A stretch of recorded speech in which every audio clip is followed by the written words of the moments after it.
우리 옆 사람과 인사합시다. 샬롬, 반갑습니다. 반갑습니다. 또 이 새벽도 열게 하신 하나님께 감사를 드립니다. 오늘부터 우리가 만나야 될, 또 가야 될 암울한 시대를 외쳤던 아모스 예언자의 음성을 좀 들어보려고 합니다. 지금 북왕국의 역사는요, 마냥 나쁜 것은 아니었습니다. 이것은 신앙적인 얘기가 아니라 국가적인 이야기로 볼 때 우리가 잘 아는 오므리 왕조의 9왕부터요, 그리고 여로보암 2세, 예후 왕조의 여로보암 2세까지 보면 이스라엘 나라의 권력의 절정기에 이르렀다라고 해도 과언이 아닙니다. 아마 그때 보면 경제, 외교, 안보 어느 면을 다 봐도 다 탄탄했습니다. 우리가 예후 왕조가 좀 무너질 때 보면 옆에 있던 나라들, 모압이 배반을 하고 암몬이 배반을 하고 이런 배반을 했다는 장면은 뭐냐면, 그 전까지는 강력해서 그 나라들이 조공을 북이스라엘에게 바치고 있었다는 것을 우리가 반증해주고 있지요. 그런데 문제는 이런 모든 문제에 있어서 부족함이 없지만 풍요로움이 넘치고 또 그것을 국가하고 잘 살고 있었지만, 그럼에도 불구하고 아모스에서에 보면 결코 그것이 마냥 행복한 것은, 잘 나가는 것은 아니었다는 것. 바로 하나님의 입장, 하나님의 가치로 볼 때는 그게 마냥 기뻤던 것은 아니에요. 그래서 오늘은 PPT 한 3장 정도를 좀 살펴보려고 합니다. PPT를 한번 보면, 한번 보죠. 아모스 시대의 죄악상을 우리가 한번 보려고 합니다. 첫 번째 보면 부자들의 사치가 극에 달했습니다. 그리고 물질주의, 향락주의에 빠져 있었고요. 또 은을 받고 의인을 파는 행동들이 넘쳐났던 거예요. 그리고 한 사람의 가치가 신발 한 켤레의 값보다 부족한, 그러니까 얼마나 사람값을 적게 치는지 사람의 인격이 무시당한 때였고요. 또 모든 것을 가능하게 하는 척도가 오직 돈이었다. 그래서 아모스서를 잘 보고 있으면요, 요즘 이 시대에 우리를 보고 있는 것 아닌가. 사람의 가치가 돈에 밀려나고 돈이 전부인 세상, 만몬이 우상이 되는 세상이 되었고요. 나시린을 끌어다가, 간단히 말하면 그리스도인들을 끌어다가 술을 마시게 했고, 예언자의 입을 막고 예언하지 못하게, 요즘 목회자들이 말도 못하겠죠. 권력자들이 여름궁전, 겨울궁전, 간단하게 말해서 뭡니까? 사치한 거죠. 상하궁전을 지어놓고 사치를 아주 하는 타락한 시대였습니다. 더 웃긴 건 여자들도 술을 퍼마시며 놀아납니다. 요즘도 보면요, 여자들의 상식이 통하지 않습니다. 보면 여자나 남자나 그래도 여자는 좀 나았었는데, 근데 이제는 더하면 더했지 덜한 시대는 아닌 것 같습니다. 그리고 상하 침대에서 늦잠 자고 기지개를 켜고 비파에 맞춰 어떤 노래를 지절대고, 보면 우리가 기도일 때 기도하지 않고 뭐합니까? 늦잠 자면서 말씀은 없고 아주 쾌락에 빠져있는. 세 번째 보면 대접으로 포도주를 퍼마셔댔고 온갖 귀한 향수를 몸에 뿌리고, 그런데 웃기죠? 뿌리는 향수를 통해서 보여지는 건 비싼데 자기는 명품이 아니에요. 그러니까 가방은 200만 원, 300만 원짜리 가방을 하는데 인간은 100만 원, 100만 원이 뭡니까? 그 가치도 안 되는 그런 향수를 뿌리고 우유에 목욕하고, 그러니 이들이 한다는 게 공법, 공의, 정의를 쓸개같이, 정의를 인진쑥같이 쓰게 하는. 그래서 에바는 크게 세계를 잡게 하여 부당 이득. 여러분 옛날에 되박을 속이는 거 있죠? 그런 남을 속여먹는 일들이 많고, 안식일이 다가오는 거, 또 주일이야? 예배 가야 돼? 이런 것들을 귀찮아했다는 거예요. 그러면 이때 남유다의 선지자입니다. 아모스는 북이스라엘 선지자가 아니에요. 남쪽에서 북쪽으로 보내져서 북쪽에 가서 전하는 선지자가 뭘 전할까요? 그러니까 이 배경을 알면 아모스가 뭘 전할지를 딱 아는 거예요. 첫째, 하나님의 말씀을 전하는데 내가 너희의 절기를 미워했다는 거. 또 내가 너희의 성에 거룩해 모이는 모임을 미워하는 것, 내가 너희의 번제를 미워했다는 것, 내가 너희의 희생의 화목제, 뭐 백날 돈을 들여보고 예물을 드려도 그것도 미워하는 거예요. 내가 너희의 노랫소리도 미워하고 내가 너희의 비파 앞에 와서 찬양하고 노래하지만 그 또한 하나도 기쁘지 않는 거예요. 그래서 아모스 5장 24절에 이렇게 나오죠. 내가 진정으로 바라는 것은 오직 정의를, 공의를 마르지 않는 강같이 흐르게 하는 것이라고. 알고 보면 아모스의 주제가 5장 24절에 나오고 있는 거예요. 그래서 뭐 PPT를 아침에 볼까 하다가 그래도 보고 가는 게 나을 것 같아서 잠깐 보았고요. 그럼에도 불구하고 잘 되는 게 하나도 없죠. 그래서 지금 우리가 볼 때 다 끝났습니다. PPT는. 하나님의 공의가 지금 뭐하고 있는 거예요? 시행되지 못하고 있었다는 거.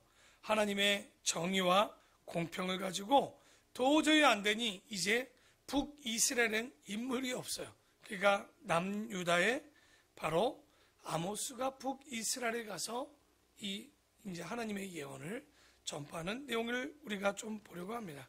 그래서 우리가 아모스서를 이제 한번 살펴보려고 하는데요. 아모스 1장 우리가 1절에 보면요. 어느 시대인지 때가 그래도 좀 나옵니다. 유다 왕은 또 언제입니까? 아사랴라고 하는 우시야 시대요. 곧 이스라엘의 왕 요아스의 아들 여로보암의 시대다 나옵니다. 여로보암이 언제냐? 대략 BC 750에서 740년 어간으로 보입니다. 이때 아마 여러분 여로보암이 41년 정도를 통치했다라고 제가 말씀드렸습니다. 꽤 긴 시간을 통치하는데 아마도 아모스가 올라왔던 때는 잘 보면 여로보암 2세의 말기 때 외치지 않았는가. 그런데 그러니까 여로보암의 말기라는 건 이제 곧 북이스라엘이 망하는 거예요. 그게 언제냐? 721년, 22년 그쯤 망하게 되는데 아모스가 외치고 24년 뒤, 그러니까 750년쯤에 아마도 지금 이 아모스 선지자가 여로보암 때 외쳤던 것으로 봅니다. 그러면 망하기 몇 년 전입니까? 이제 20년 조금 더 남았을 때, 다시 말해서 하나님의 입장도 절박하고 선지자의 입장도 굉장히 절박할 때. 왜? 사마리아가 곧 아수르에 의해서 멸망을 당하기 직전에 누가 올라간 거예요, 지금? 아모스 선지자가 올라갔죠. 그래서 아모스는 남쪽 유다의 목동이라고 나오는데 어쨌든 그 선지자가 하나님께서 불러서 북쪽 이스라엘에 가서 말씀을 전하라는 소명을 받은 겁니다. 요즘 같으면 우리로 볼까요? 남한의 목회자가 어디 가서 말씀을 전하는 거예요? 북한에 올라가서 이북에 가서 하나님의 말씀을 전하라는 상황이었습니다. 그만큼 우리가 항상 이럴 때 전했는가 보다 이렇게 생각하면 안 돼요. 여러분, 북이스라엘이 망할 때쯤 됐다는 얘기는 더 이상 그곳에 올바른 선지자가 없다라고 보시는 거예요. 그러니까 누가 올라가냐? 남쪽에 있는 선지자가 북쪽에 올라가서 말씀을 전하는 거. 그러니까 아예 없는 건 아니지만 잘 없으니까 이제 경각심을 좀 일으키고 싶은 거죠. 오죽했으면 누가 와서 말을 하는 거예요, 지금. 남쪽의 선지자가 와서 말하는 거예요. 언제? 바로 여로보암의 시대 지진전 2년에, 지진전 2년이라고 딱 얘기하는 건 이 아모스는 그러면 언제 쓰였냐? 지진 후 2년 후에 쓰여진 걸로 보여지죠. 적어도 2년 후에는 적어진 거죠. 그래서 지진전 2년 전에, 그러니까 이런 왕들의 시대에 하나님께서 어떤 언약을 올려주셨습니까? 출애굽기 19장 5절 6절 너희가 내 말을 잘 듣고 내 언약을 지키면 어떻게 하시겠다는 거예요? 하나님께서 그날을 제사장 나라로 만들어주시고 거룩한 백성으로 삼아준다라고 하여서 이제 그걸 가르치러 누가 올려보냅니까? 엘리야를 보내도 안 되고 엘리사를 보내도 안 되고 도대체 북이스라엘이 변하지 않으니까 하나님께서 누구를 니느웨로 보냈습니까? 요나를요 니느웨에 보내보는 거예요. 왜? 북이스라엘이 말을 들어 처먹지는 않는 거예요. 그런데 웬일입니까? 요나가 개떡같이 전했는데 진짜 니느웨의 왕부터 백성까지 그리고 동물까지 금식하고 회개하고 찰떡같이 받아들이니까 야 된다. 그래서 이제 망하기 직전에 북이스라엘에 누구를 다시 한번 보내보는 겁니까? 아모스 선지자를 보내서 이제 흔들어 보는 거예요. 보내봤는데 여러분 여기 보면 지진전 2년에 드고아 목자 중 아모스가 이스라엘 대하여 이상으로 받은 말씀이라. 그러니까 먼저 흔들기 전에 한번 보냈지만 안 됐던 거죠. 그렇게 안 되니까 어떻게 합니까? 회개하지 않으니까 지진이 왔다라고 보시면 되는 거예요. 그런데 이 지진이 어느 정도냐? 산이 그냥 우리처럼 막 이렇게 흔들린 게 아니에요. 십리 밖으로 밀려난 거예요. 십리 밖이 몇입니까? 2km 밖으로 산이 지각이 4km 정도죠. 2km 아닙니다. 4km 정도를 지각이 움직일 정도라면 이건 정말 어마어마한 지진이었다라고 보시면 돼요. 그러니까 우리가 이스라엘이나 남유다에서 이제 경각심이 있을 때 뭐라고 얘기하냐면 우시야 왕 때 지진으로 도망가는 사람처럼 도망갔다라는 것이 그들에게 구전으로 내려오고 말 안 들으면 야 우시야 왕 때 지진이 크게 일어나면 뭐라고 하는 거야? 우시야 왕 때 왔던 지진처럼 지진이 지금 났다라고 이렇게 얘기한다는 거죠. 그런데 문제는 지진이 와서 깨달았냐? 깨닫지를 못했다는 거예요. 여러분 주변에 일본만 봐도 알아요. 걔들이 어떻게 지진이 온다고 깨닫습니까? 아니죠. 놀라기만 하는 거예요. 항상 진리가 없으면요. 그래서 제가 지지난주에 얘기했을 거예요. 진리가 없으면 뭐 하지 않는 거예요. 사람은 변하지 않습니다. 은혜가 없으면 변하지 않습니다. 보니까 역시나 아무리 산이 4km 밀려나가도 성경을 가르치는 사람이 없고 진리가 없으니 변하지 않는 거예요.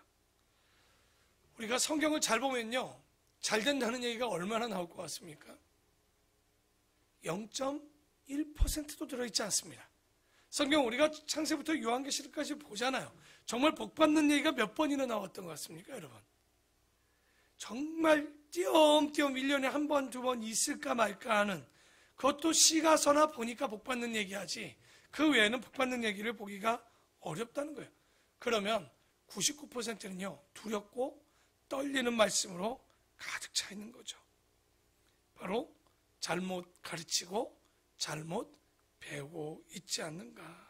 그래서 여기 나오는 지진전 2년이라는 말은요 스가랴 14장 4절 5절에도 나옵니다. 뭐라고 나오냐면 그 산 골짜기나 아셀까지 이를지라 너희가 그 산 골짜기로 도망하되 유다 왕 우시야 때의 지진에 의하여 도망한 것 같이 하리라.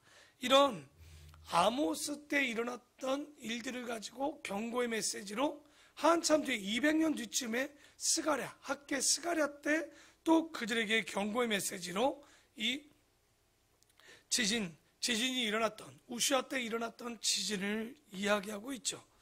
그래서 항상 그들에게 경고의 메시지가 아모스에 나타난 지진을 가지고 경고의 메시지를 이렇게 이야기를 하는 장면도 보게 되는데요. 그 뒤에 보면요. 이제 2절 이후부터 보면 그러면 아모스 선지자가 올라가서 어떻게 하냐? 보면 1차적으로는 무조건 이스라엘에 대해서 얘기하지 않습니다. 여러분 가자마자 아마도 이스라엘에 대해서 얘기했으면요. 아모스는 내쫓겼을 거예요. 아무리 사람이 좋은 말을 해줘도요. 적어도 그들의 얘기를 듣는 척은 해주잖아요. 그러니까 아모스도 올라가서 바로 얘기하지는 않았던 것 같아요. 더더욱이 그 사람은 북이스라엘의 선지자가 아니기 때문에 그랬던 것으로 보여지는데 그래서 어느 나라부터 얘기하냐? 주변의 잘못된 나라를 하나하나씩 때립니다. 3절부터 보면요. 뭐 남쪽, 북쪽에서부터 올라오고 니는 뭐 보면 다메섹부터 맨 밑에는 모압까지 이렇게 때리는 주변 7개국을 질책하는 이야기를 먼저 하게 됩니다. 그래서 주변을 또 1장 3절부터 얘기하니까 또 얼마나 좋았겠습니까? 그래서 1장 3절부터 2장 5절까지는요. 이제 아모스가 먼저 북이스라엘에게 어떤 말씀을 전하기 전에 주변국에 대한 이야기를 합니다. 1장 3절에 보면 여호와께서 이와 같이 말씀하시되 다메섹의 서너 가지 죄로 말미암아 내가 그 벌을 돌이키지 아니하리니 이는 그들이 철 타작기로 타작하듯 길앗을 압박하였음이니라. 그러니까 다메섹의 몇 가지로 서너 가지 죄로 말미암아 지도를 보면 좋은데 거기까지는 안 보고요. 다메섹은 이스라엘의 북쪽입니다. 다마스커스라고 얘기하는 그쪽부터 먼저 때리는데 다메섹이 한 방 먹이는 거죠. 여러분 이 얘기를 들었을 때 북이스라엘은 어땠을까요? 할렐루야 박수 치면서 아멘 맞지 저놈들 나쁜 죄들 너무 많지.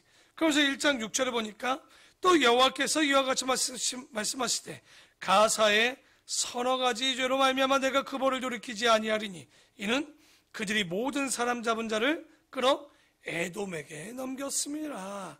그러니까 그들이 징벌받아야 되죠. 가사는 해변 국가죠. 이제 또 두로도 마찬가지로 해변 국가입니다. 9절에 보면 여호와께서 이와 같이 말씀하시되 두로의 서너 가지 죄로 말미암아 내가 그 벌을 돌이키지 아니하리니 이는 그들이 그 형제의 기약을 기억하지 아니하고 모든 사로잡은 자를 에돔도 나쁜 놈이죠. 항상 보면 이런 것들을 서너 가지 죄로 한 중에 사람을 팔아넘기는. 그러니까 당연히 이 얘기했을 때도 북이스라엘은 아멘. 1장 11절 볼까요? 당연히 이제 사람을 잡아다 에돔에다 갖다 팔았으니 에돔도 그냥 두면 안 되겠죠. 여호와께서 이와 같이 말씀하시되 에돔의 서너 가지 죄로 말미암아 내가 그 벌을 돌이키지 아니하리니 이는 그가 칼로 그의 형제를 쫓아가며 긍휼을 버리며 항상 맹렬히 화를 내며 분을 끝없이 품었음이니라. 이스라엘은요 이제 아멘하고 난리가 납니다. 에돔의 죄를 징벌하니까 또 좋은 거죠. 또 3절에 보면 여호와께서 이와 같이 말씀하시되 암몬 자손의 서너 가지 죄로 말미암아 내가 그 벌을 돌이키지 아니하리니 이는 그들이 자기 지경을 넓히고자 하여 길르앗의 아이벤 여인의 배를 갈랐습니다. 이런 못된 것들. 암만 가도 암몬이라고 정말 이 암몬이라는 죄도 서너 가지 죄로 그들이 또 멸망하게 됩니다. 2장 1절에도요 여호와께서 이와 같이 말씀하시되 모압의 서너 가지 죄로 말미암아 내가 그 벌을 돌이키지 아니하리니 이는 그가 에돔 왕의 뼈를 부살라 죄를 만들었습니다. 그러니까 아무리 나쁜 놈이라도 자기들의 욕심을 위해서 그들을 사람을 죽이거나 치는 건 에돔이 나쁜 놈들이죠. 하지만 그것 또한 죄였던 거죠. 그리고 2장 4절에 보면 이제 여기서 환호를 하면서 난리가 납니다. 왜? 여호와께서 이와 같이 말씀하시되 유다의 서너 가지 죄로 말미암아 내가 그 벌을 돌이키지 아니하리니 이는 그들이 여호와의 율법을 멸시하며 그 율례를 지키지 아니하고 그 조상들이 따라가던 거짓 것에 미혹되었음이니라. 할렐루야. 아주 그냥 유다가 또 징벌한다니까 얼마나 기쁘던지 이 아주 북이스라엘이 난리가 났죠. 여기까진 좋았는데 그런데 이게 뭡니까? 오프닝이었죠. 여러분 권투할 때 먼저 실제 게임 이전에 뭐가 있습니까? 오프닝 게임 있죠. 그러니까 아마추어들이 프로 데뷔전이나 이런 거 할 때 오프닝 게임을 열어주는데 지금까지는 오프닝이었습니다. 왜? 2장 6절에 보면 여호와께서 이와 같이 말씀하시되 이스라엘의 서너 가지 죄로 말미암아 내가 그 벌을 돌이키지 아니하리니 그 죄가 뭔가 첫 번째 봅시다. 이는 그들이 은을 받고 의인을 팔며 신 한 켤레를 받고 가난한 자를 팔며 힘없는 자의 머리를 티끌먼지 속에 발로 밟고 연약한 자의 길을 굳게 하며 아버지와 아들이 한 젊은 여인에게 다녀서 이게 미친 거죠. 그러니까 바람이 나도 한 여자랑 아버지와 아들이 나는 거예요. 내 거룩한 이름을 더럽혔으며 모든 제단 옆에서 전당 잡은 옷 위에 누우며 그들의 신전에서 벌금으로 얻은 포도주를 마심이니라. 벌금이 뭐냐면 속건제 얘기하거든요. 속건제를 통해서 얻은 것 가지고 아버지 아들이 술을 퍼마시지를 않는가? 여러분 제가 오늘 다 읽지도 않을 건데 8절까지만 봐도 이제 이 이스라엘의 죄는 한두 가지가 아니었다는 거예요. 지금까지 얘기했던 모든 나라를 합쳐도 북이스라엘의 죄에 비하면 아무것도 아니었다는 거예요. 그러니 이 얘기 딱 하자마자 북이스라엘 사람들이 아모스의 입을 어떻게 했을까요? 입을 틀어막았겠죠. 이게 정신 나갔나? 이게 남쪽의 선지자가 올라와서 북쪽에 와서 전한다 하고 그의 입을 막았을 거예요. 왜? 기분 나쁘거든요. 그런데 아모스가 그래도 입을 뚫고 얘기하죠. 지금 내가 하는 말이 나쁘겠지만 이것도 걱정하지 마라. 마지막 말이다. 왜? 하나님의 말씀을 듣고 싶어도 듣지 못하는 때가 오니 한번 볼까요? 아모스 8장 한번 봅시다. 8장 11절에 보면 이렇게 얘기합니다. 다 같이 읽어봅시다. 시작. 주 여호와의 말씀이니라. 보라, 날이 이를지라. 내가 기근을 땅에 보내리니 양식이 없어 주림이 아니며 물이 없어 가람이 아니요 여호와의 말씀을 듣지 못한 기갈이니라. 이제 너희들에게 걱정하지 마라. 듣고 싶어도 듣지 못할 영적 기근의 때가, 기갈의 때가 올 것이다. 우리가 항상 얘기하지만 홍수 때 오히려 마실 물이 없듯이 이 시대도요, 지금도요, 수많은 메시지가 있지만 결론은 나에게 주어지고 내가 깨닫는 메시지가 없는 거예요. 아무리 좋은 이야기를 들려줘도 내 이야기가 되지 못하는 거예요.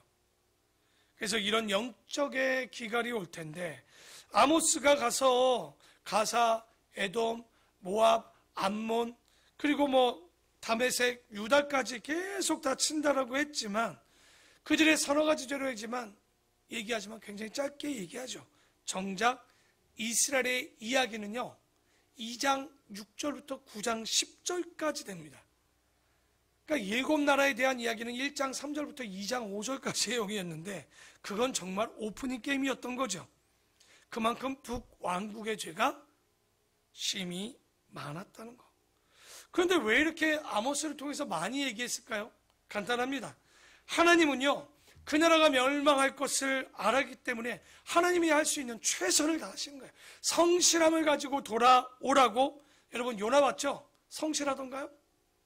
아니죠. 저것들은 망해야 된다라고. 근데 하나님께서 보여줬던 게 뭡니까?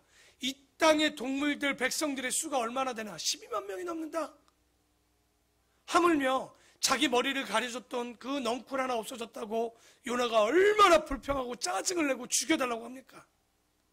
하나님은요, 근데 우리의 한 영혼조차도 귀하게 생각하는, 우리가 그래서 복음을 귀하게 생각해야 된다는 거예요. 우리도 남이 죽든 교회를 오든 말든 내 가족이 믿든 말든이 아니라, 여러분, 내 형제가 낭떠러지를 가고 있고 내 형제가 독약의 물을 마시는데 어찌 가만히 있을 수 있냐는 얘기예요.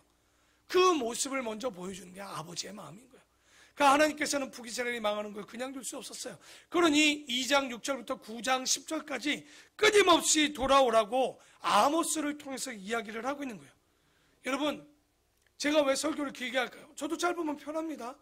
설교 짧게 준비하는 게 편하지. 여러분, 1시간 얘기하는 게 편하겠어요? 40분 얘기하는 게 편하겠어요?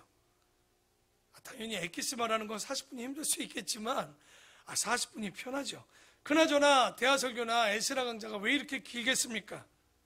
간단합니다. 이렇게 얘기하다 덜어는 옥토에 떨어지기 때문에 그래요. 하나의 씨앗이 그들의 마음에 한 명에게만 떨어져도요, 생명은요 천하보다 귀한 거예요. 한 명의 영혼은. 그 마음을 가지고 전하는 거예요. 그러니까 여러분이 전하는데 안 돌아와요. 괜찮아요. 10년, 20년 한 명만 돌아와도요, 여러분 잘 생각해 보십시오. 세상에 목숨과 바꿀 게 하나도 없다면 여러분이 전한 그 복음의 씨앗은요 어마어마한 거예요. 그러니 뿌려야 되는 거예요. 그래서 여러분이 아모스서를 보면서 이 시대를 좀 뒤돌아봐야 돼요. 정말 아모스가 얘기하는 북이스라엘의 모습이, 그 참상이 지금 대한민국의 그리스도인들의 모습이고 대한민국의 성도들의 모습이고 국민들의 모습이라면 우리 또한 우리에게 남아진 마지막 시간은 그렇게 많지 않다는 겁니다. 그래서 전할 수 있을 때도 복이고요, 전함을 받을 때도 복입니다. 목회자가 말씀을 전할 때 그래요, 인터넷이라도 되니 보는 거예요. 그러나 인터넷이 다 끊기면 더 이상 우리는 받을 말씀이 없는 거예요. 영혼의 기갈의 시대가 오는 거예요. 그러니 여러분이 배우지만 이제 가르치는 사람들이 돼야 되는 건, 누가 가르쳐주지 않아도 내가 가르칠 수 있는 그 정도의 실력을 가져야 진짜 어려울 때 예배가 멈추지 않고 전해질 수 있는 거예요. 오늘 아모스서를 가지고 정말 유다의 서너 가지 죄, 모압의 서너 가지 죄, 에돔과 암몬의, 그리고 가사와 가드와 얘기하고 어딥니까? 다메섹의 죄를 얘기하지만 결론은 바로 자신들의 죄, 북이스라엘의 죄가 어마어마했다는 거. 우리도 항상 말씀을 들으면서 남의 죄가 아니라 우리의 죄를 뒤돌아보고 우리의 모습을 회개할 수 있는, 오늘 하루도 살아갈 때 복음을 전할 수 있다면 그게 우리의 때임을 잊지 마시고 전하는 귀한 성도들 되기를 축원합니다. 기도하겠습니다.